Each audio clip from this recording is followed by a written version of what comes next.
भागवत पुराण के अनुसार यह है माता तुलसी की संपूर्ण कथा। एक बार शिव ने अपने तेज को समुद्र में फेंक दिया था। उससे एक महातेजस्वी बालक ने जन्म लिया। यह बालक आगे चलकर जलंधर के नाम से पराक्रमी दैत्य राजा बना। इसकी राजधानी का नाम जलंधर नगरी था। दैत्यराज कालनेमी की कन्या वृंदा का विवाह जलंधर से हुआ। जलंधर महाराक्षस था। अपनी सत्ता के मद में चूर उसने माता लक्ष्मी को पाने की कामना से युद्ध किया, परंतु समुद्र से ही उत्पन्न होने के कारण माता लक्ष्मी ने उसे अपने भाई के रूप में स्वीकार किया। वहां से पराजित होकर वह देवी पार्वती को पाने की लालसा से कैलाश पर्वत पर गया। भगवान देवाधिदेव शिव का ही रूप धरकर माता पार्वती के समीप गया, परंतु मां ने अपने योग बल से उसे तुरंत पहचान लिया तथा वहां से अंतर्ध्यान हो गई। देवी पार्वती ने क्रुद्ध होकर सारा वृतांत भगवान विष्णु को सुनाया। जलंधर की पत्नी वृंदा अत्यंत पतिव्रता स्त्री थी। उसी के पतिव्रत धर्म की शक्ति से जलंधर न तो मारा जाता था और न ही पराजित होता था। इसीलिए जलंधर का नाश करने के लिए वृंदा के पतिव्रत धर्म को भंग करना बहुत जरूरी था। इसी कारण भगवान विष्णु ऋषि का वेश धारण कर वन में जा पहुंचे, जहां वृंदा अकेली भ्रमण कर रही थी। भगवान के साथ दो मायावी राक्षस भी थे, जिन्हें देखकर वृंदा भयभीत हो गई। ऋषि ने वृंदा के सामने पल में दोनों को भस्म कर दिया। उनकी शक्ति देखकर वृंदा ने कैलाश पर्वत पर महादेव के साथ युद्ध कर रहे अपने पति जलंधर के बारे में पूछा। ऋषि ने अपने माया जाल से दो वानर प्रकट किए। एक वानर के हाथ में जलंधर का सिर था तथा दूसरे के हाथ में धड़।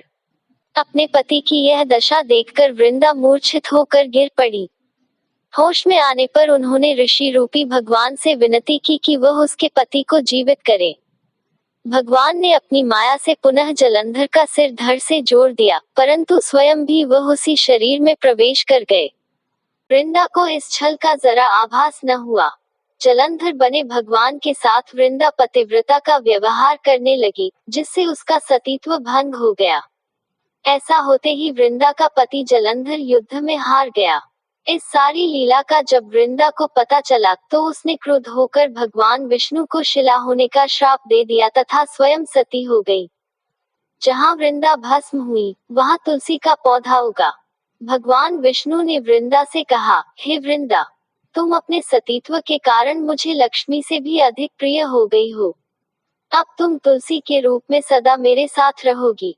जो मनुष्य भी मेरे शालिग्राम रूप के साथ तुलसी का विवाह करेगा, उसे इस लोक और परलोक में विपुल यश प्राप्त होगा। जिस घर में तुलसी होती है, वहां यम के दूत भी असमय नहीं जा सकते। गंगा व नर्मदा के जल में स्नान तथा तुलसी का पूजन बराबर माना जाता है। चाहे मनुष्य कितना भी पापी क्यों न हो, मृत्यु के समय जिसके प्राण मंजरी रहित तुलसी और गंगा जल मुख में रखकर निकल जाते हैं, वह पापों से मुक्त होकर वैकुंठ धाम को प्राप्त होता है। जो मनुष्य तुलसी व आंवलों की छाया में अपने पितरों का श्राद्ध करता है, उसके पितर मोक्ष को प्राप्त हो जाते हैं। उसी दैत्य जलंधर की यह भूमि जलंधर नाम से विख्यात है। सती वृंदा का मंदिर मोहल्ला कोट किशनचंद में स्थित है। कहते हैं इस स्थान पर एक प्राचीन गुफा थी, जो सीधी हरिद्वार तक जाती थी। सच्चे मन से 40 दिन तक सती वृंदा देवी के मंदिर में पूजा करने से सभी मनोरथ पूर्ण होते हैं। ऐसे ही नॉलेज के लिए सब्सक्राइब माय यूट्यूब चैनल।